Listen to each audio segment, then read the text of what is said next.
Anong nangyari, Seb, sa huli nating usapan? Akala ko ba hihingi ka na ng tawad kay Amira?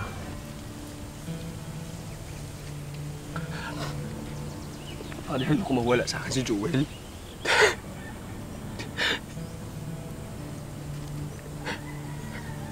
Pero Father, alam niyo naman kung paano kami nagkaanak ni Amira ang ginawa ko sa kanya. Pag umabot po sa korte yun, mawawala sa akin si Jewel, lalaking walang tatay yung bata. Tulad ng sinabi ko sa iyo noon, pwede tayong makatanggap ng pagpapatawad sa mga nagawa nating kamalian. Pero hindi natin pwedeng takasan ang kaparusahan sa mga nagawa nating pagkakamali.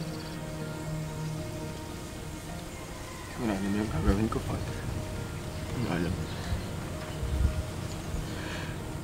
Seb, binago na ng Diyos ang puso mo.